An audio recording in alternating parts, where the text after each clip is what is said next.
Welcome all sports fans, YouTubers, Facebookers, all social media across the nation. Uneducated represents Uneducated Sports Talk, and I'm your host, Carlos Clayton. Today we'll continue our fantasy football outlook, our preview. We did quarterback for number one, we did tight ends for number two. Now, our third episode, we are doing the wide receivers of the NFL, and the receiver position is probably the most potent position, probably the most not only the most valuable, but the deepest position as well. There's tons of guys who can get you numerous points. So when you think fantasy football, you usually think the wide receiver position because there's a lot of guys who can give you a lot of points, and a lot of touchdowns, a lot of catches. And especially if you're doing a PPR league, you're gonna need some guys who can get that ball and that one catch for 5 yards, that one catch for 3 yards. So those guys count as well. And we will definitely see what goes on in. So I'm very excited about this. Let's start it off. The obvious choices for your first round pick: Antonio Brown, Odell Beckham Jr., Julio Jones, maybe Mike Evans. But out of those guys, if you were the number one guy in your draft, who are you getting? And usually it's going to be out of Antonio Brown and Odell Beckham Jr. Now, I'm just like this. You can't go wrong with both, but the circumstances, I'm going with Antonio Brown as the number one overall player in fantasy for two reasons. One, he is the guy. It's straight up, he's the guy, but there's no other help around him. Ben is going to target Antonio Brown a bazillion times this year. And, of course, he takes those bubble screens. So if it's a PPR league, he helps out as well. So he helps out. He knows how to take a three-yard catch it to 20. Or those screens are nasty as well, and he's that kind of guy who can make things happen. So he does wonders for both the standard league and the PPR league. Odell Beckham Jr., here's the reason why he goes number two, because they've added more weapons, so there'll be less touches for him. He'll still get his touches, let's be honest, but you would think that with less talent, he would have more touches. Well, you're adding to Brandon Marshall on the other side. You're adding to Evan Ingram through the draft. Now Odell Beckham, and he might be out, could be out first game of the year. So those factors right there will leave it to be Antonio Brown. But then you also have Julio Jones. And Julio Jones, when not injured, is probably the best receiver in the game, hands down. I will go with him with number three. I had a third pick in my draft I did last year, and I chose Julio Jones. And when he was on, he was on. When he was off, he was a decoy. Only because he was a decoy because he's injured so much. So if you are the number one overall or number two, I will go Antonio Brown, and I will go Odell Beckham as well. Julio, he's still going to be a top 4 pick regardless. In there, I believe, when healthy, he is the best wide receiver in the game. Period, hands down. But Antonio Brown is the safe bet. One, he doesn't get injured. Two, he's shifty. Three, he knows not to take big hits. He knows how to do that. So I like Antonio Brown as the number one overall pick as usual. So if you get him, he's got to be number one overall pick unless you're going with running backs. We'll talk about running backs on our next episode, but not right now. Then you have your Mike Evans, AJ Greens, those kind of guys, Jordy Nelson. I'm really high on Jordy. I think Jordy will be a late to mid first to late first round pick, and I don't blame you for that because I think he has a breakout year. He was injured still, coming off of injury last year, and he produced big numbers for Aaron Rodgers. When you have Aaron Rodgers as your quarterback, you're going to have a chance. And Jordy Nelson is a beast. I can see him first round if you're number 7, 8, 9, 10 in that area in the first round. Depends on if you have an 8, 10, or 12 team draft. But if he's 10 or 12, I see him going somewhere in that 9, 10 because he's going to have a big year, I think, in my opinion. He's healthy. He's fully healthy now. So Jordan Nelson, he gets a big bump for me. And then Mike Evans I'm not going to call him a wild card for the first round. He is still first round talent. I wouldn't go as high, mainly because he's a one-trick kind of pony. But we've seen in his first couple of years, he's been dominating. So I wouldn't go first round with Mike Evans. Now, if you can, that's your preference. If you do go first round, it would have to be pretty much deep in the first round. But he's definitely a second round pick. Talent. I will go second round for Mike Evans because he's very, very good. I wouldn't go first round because you have all those receivers and running backs that you have to take that are probably more important than Mike Evans. And then you add a couple more weapons around Mike Evans, so he's not being looked at as much. And you add O.J. Howard in, who's probably going to be the best tight end out of the rookie class. So you add that and another weapon, and then of course they have Brates as well on the other side of the tight end. So a little more help for AJ Green is coming off an injury. I'm not too sure where to put him at. He's not a number one for sure. I would not go first round with AJ Green, only because his quarterback is Andy Dalton, and they still don't really have that many weapons around AJ Green to help out. So he'll get his looks, but of course you got to factor in the injuries as well, and you got to factor in just the team he plays for. And I think that they added John Ross to it, and who's going to be very high on a lot of guys' radars. John Ross can go as high as I would say fifth round pick, fourth round pick. If you want to take a chance on the John Ross just because of his speed and his agility. Here's the difference between him and Brandon Cooks. I've always said that Brandon Cooks and John Ross are both fast players, but John Ross can turn a 1 yard bubble screen into a 60-yard touchdown. Brandon Cooks cannot. It's called about agility. They're both fast when you just talk about straight speed. Yes, they both can do that. So if you look at a John Ross, a rookie coming in, I will go about fifth or sixth round, maybe at the highest fourth if you feel that comfortable. It depends on your league. But I'm going with 5, 6, 7 round for John Ross because he could be something special. I think he will get a lot of touches in there, which takes away touches from AJ Green that I was saying earlier. So AJ Green might be second. He's a second round, early third round kind of wide receiver, in my opinion. You have Dez Bryant. You have Amari Cooper. Dez Bryant, he's more like a third round to me. I wouldn't go second round with Dez Bryant because I think that Cole Beasley is still the man for Dak Prescott. And then their running game, of course, is always going to be the difference. The reason why Dez Bryant is never in the first or second round now. I'm pretty sure a Cowboys fan will pick up Dez Bryant as soon as possible. But I think his best value is in the third round. And it's the same as Amari Cooper as well. Amari Cooper, very good talent. But my thing is Derek Carr's injury and them adding Marshawn Lynch. I think Amari Cooper is more third or fourth round pick. So if you want to go with the Raiders, third or fourth round pick wide receiver is Amari Cooper. I'll do that. A guy that's very, very high on my radar, Doug Baldwin.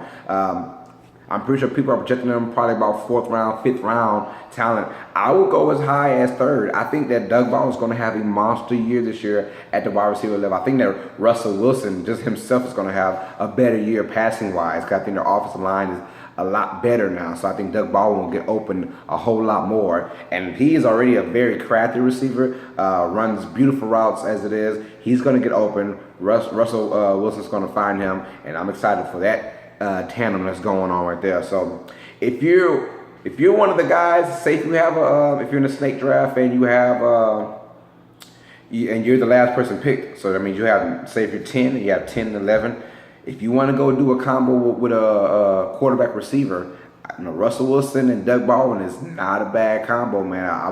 I would suggest a lot of people do that if you're in that snake draft and you have back-to-back or 3 picks in front of you to pick somebody else again. I would probably go Russell Wilson, Doug Baldwin because I think that combination is going to be nasty, man. So Doug Baldwin, I have his high stock. They got him pretty low, but I got him second, third round for Doug Baldwin, and I can see that happening. Then you have Brandon Cooks, T.Y. Hilton. T.Y. Hilton, I am dropping the whole Andrew Luck thing. We just don't know what's going on. His backup sucks.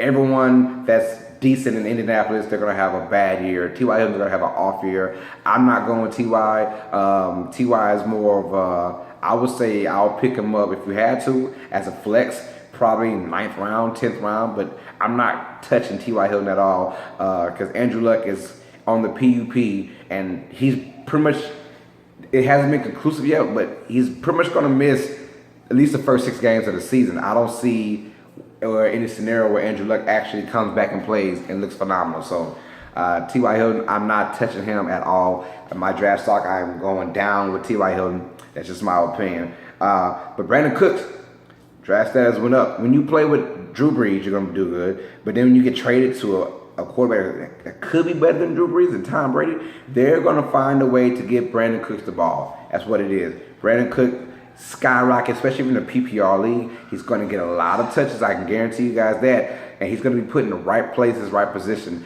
The Patriots offense is a little different from the Saints offense, but the Patriots find ways to get those guys the ball every single time. So when you had the Julius Edelmans and then you had the Danny Amendolas that came in, those guys were overlooked by a lot of teams. And I think Brandon Cooks is pretty much overlooked by the Saints.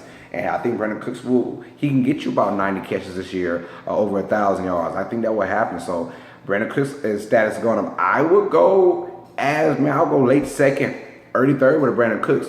I think I would take that chance because Tom Brady's going to find that man and he's going to get his yards. Touchdowns might come at a premium, maybe, but the yard factor for real or for sure, the 100-yard games he'll get, I think that'll go up high points wise. I'm not sure about touchdown because the Patriots love to spread the ball out. So, and then you have Michael Thomas.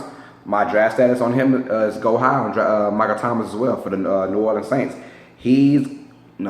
This receiver crew isn't the same as it used to be. And I think that the Saints will take a more of a running approach this year, but I think Michael Thomas still gets his. And he might not get the receptions, but I know touchdowns are coming at a premium level, very high. I think he gets 10 touchdowns this year, Michael Thomas. So I'm definitely going, if you want to get Michael Thomas third round, third round at the lowest fourth round, because he's going to be gone by then. But I think third round is perfect for Michael Thomas. And some guys might even get him, if you're a Saints fan, you might get him second. I wouldn't go as high as second. There's better talent out there when you talk about fantasy talent. But Michael Thomas in the third round, I think that is butter to get him. He's a surefire pick for the third round. And you can't mess that up. We also have, then you start to drop off with the DeAndre Hopkins and Demaryius Thomas, those guys. Those guys are it's tough for them. If you want to get a guy pretty much late, you're talking like 7th, 8th round, DeAndre Hopkins, you don't know who's throwing the ball to him, whether it's Tom Savage or Deshaun Watson. But regardless, I still think that Texans offense is inept going on. So I'm not too high on DeAndre Hopkins. I think he really wants to prove it because this has got to be like his prove it year to get a lot of yards. But he needs a quarterback to throw to. And I think that Deshaun Watson will eventually take over Tom Savage's spot, but until then, DeAndre Hopkins, I'm going, if you want to go with DeAndre Hopkins, and even a guy like Demaryius Thomas, like 8th round is fine with me, 9th round, because the quarterbacks that they're throwing to these guys are not good, and their offensive system is not good. And Demaryius Thomas had a lot of drops and a lot of fumbles the last couple years. So my status on Demaryius Thomas, I'm not going high at all. I'm leaving him alone. If you want to get him as your flex, or maybe your number 2 wide receiver, I would probably wait till the 7th, 8th round. I would start piling running backs if you really think about getting Demaryius Thomas. And people asked me about Terrell Pryor. He had a breakout year with the Cleveland Browns at wide receiver, but he wanted to be a star and he wanted to be a receiver somewhere else. So he goes to Washington now. People are saying, well, he's got Kirk Cousins. They're going to throw the ball a lot. How do you feel about that? If I'm on Terrell Pryor, I'm not going high on Terrell Pryor because there's still other weapons that Kirk Cousins loves. He loves Reed, the tight end. He loves Jamison Crowder. Even Pierre Garçon's going to get his touches. Terrell Pryor, he was just very good on a bad team. And when you're good on a bad team, you're going to get a lot of the shine. You're going to get a lot of the touches. And that being said, him coming to Washington where the offense is pretty stacked, you get Rob Kelly as your running back who looked pretty good. I don't know. I'm pretty even kill about Pryor. If I had to, Pryor's probably be about he'd be about a 9th, 10th round pick if you want to go with a flex receiver. Because I don't see, and everyone's high on Terrell Pryor, or Terrell Pryor, whatever you pronounce his name. I'm not high on Terrell Pryor at all. I think, yes, he's in a good system where they like to throw the ball, but will he get there? I don't really trust him as a wide receiver in a big situation yet. He could fool me, but, Then we have Alshon Jeffrey for the Philadelphia Eagles. He goes from the Bears to the Eagles. I don't like Alshon Jeffrey. I just don't like him. He's a one-trick pony. And at least Mike Evans, I call Mike Evans a one-trick pony, but he's a great one-trick pony. Alshon Jeffrey is not a great one-trick pony at all. My draft status on him is very low. I will go low on Alshon. I would, if you want to use him for a flex, be my guest. But he's more of a 9th, 10th round, someone that you just if you can't get him, you can't get anybody else can get him. One guy I do like, they got Tyreek Hill pretty low. I like Tyreek Hill. Go up with Tyreek Hill if you're Kansas City. Not only if you're in the PPR league, he's going to get his touches. That's for sure. He was just a rookie last year and he dominated. Now, I think he's one of those guys. He's like Antonio Brown. You can't really figure him out. They're small, but they're agile. They're agile and they can make things happen after the catch. And they're bigger than they play. and they're much faster than they are, and they're already fast. So Tyreek Hill, I will go up. I will go Tyreek Hill somewhere probably in the 6th round, 5th round. A lot of guys gonna be sleeping on Tyreek Hill. We'll talk about sleeper picks in just a second. Guys, I would stay away from any Detroit Lions receiver, Golden Tate, Marvin Jones. I will stay away from that. Marvin had a breakout couple games, I believe, last year, and after that, he was just shut down for the rest of the year. I'm not worried about that. Martavis Bryant is the big topic coming in. He came back from suspension, and people are saying, where should he go? I do like Martavis Bryant as a flex, not as a number 2 right now, because he's still got to get into the offensive system. You know, it's still predicated for Antonio Brown and Le'Veon Bell, so they're going to get a lot of the touches.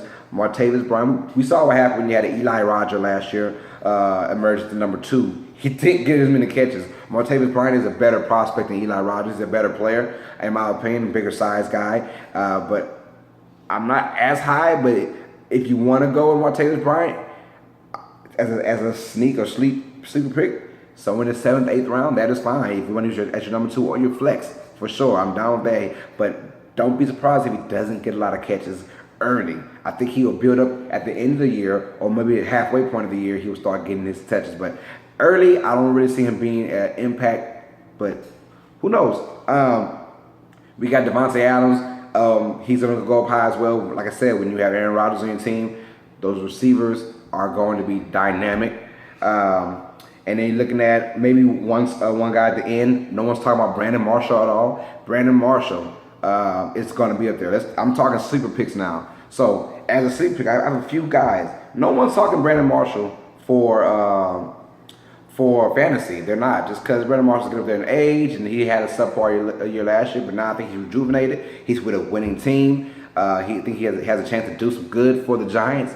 Odell Beckham might be out for the first game. You never know that. Brandon Marshall was a sleeper pick. I would go with Brandon Marshall somewhere in that. If it was me, as a flex or my number 2, I think he'll still be available somewhere in the 5th or 6th round. So I think Brandon Marshall's gonna have a huge year this year. They're just gonna give him the ball. They're gonna try and find him. I mean, they predicated this whole entire offense towards Eli Manning and get him, together with this offensive group, these weapons that he has, and I think that Brandon Marshall will be used very well. A guy to go down on, Jarvis Landry. Jarvis Landry he's been having a phenomenal year when it comes out to catches and yards. But the whole Jay Cutler situation, see, he had a rapport with Ryan Tannehill. Him and Ryan Tannehill were like this, and now Ryan Tannehill's gone. You got Jay Cutler. Now they're talking about being more of a run-oriented team and run, they said.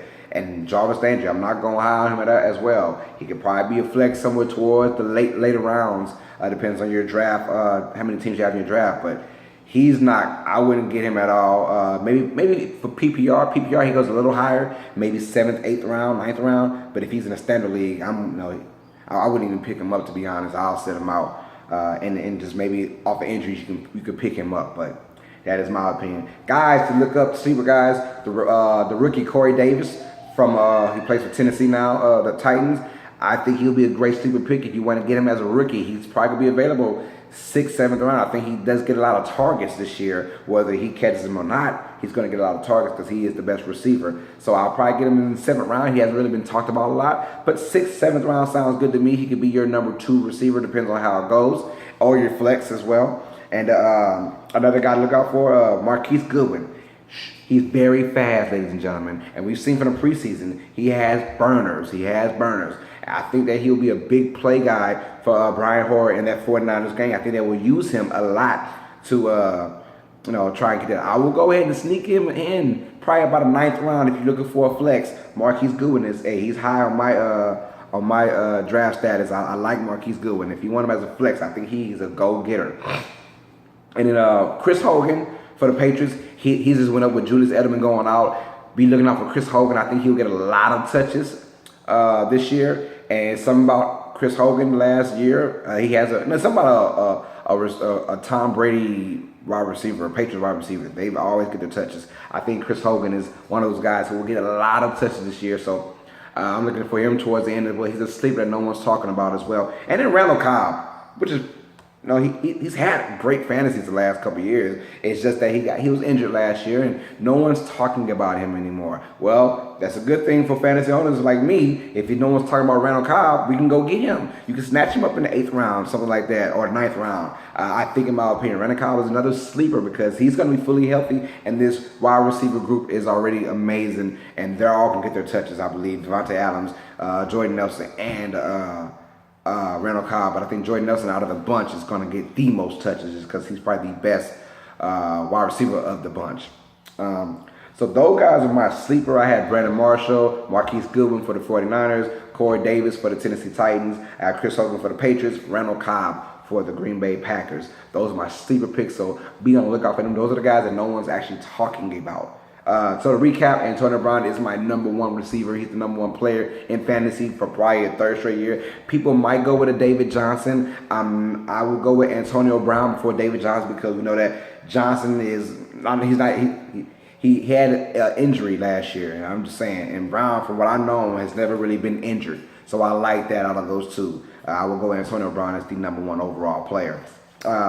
And then Odell Beckham Jr. will be probably #2, depends on his status going on. And of course, I'm going up with Mike Evans. I like Mike Evans, probably about that 4th overall, 5th overall, or someone late, depending on how you want to do it. Not 4th overall, excuse me. Mike Evans in the 2nd round, excuse me. I like Mike Evans in the 2nd round. So Julio Jones being 3rd or 4th overall, I do like that. And Jordan Nelson, I like him as towards the end of the 1st round, 2nd round, depending on the snake draft that you get. You can probably get him and Aaron Rodgers. Maybe. Maybe. We'll see about that, man. So, anyways, I'm very excited about this, man. Like, comment, subscribe. Check me out on Facebook. My name is Carlos Clayton. I'm from Lake Charles, Louisiana, if that helps. And check me out on Twitter at Carlos Clayton _ I repeat, at Carlos Clayton _ Tell me how you feel about the wide receivers in your fantasy. What's your ideal of getting in? And who's the best player? Is it Odell Beckham Jr. or Antonio Brown as the #1 wide receiver? Let me know, man. So, Uneducated Sports Talk presents myself, Carlos Clayton. I meant to say Uneducated Network presents Uneducated Sports Talk. And I'm Carlos Clayton. I'm your host. So, stay smart, stay uneducated. Peace.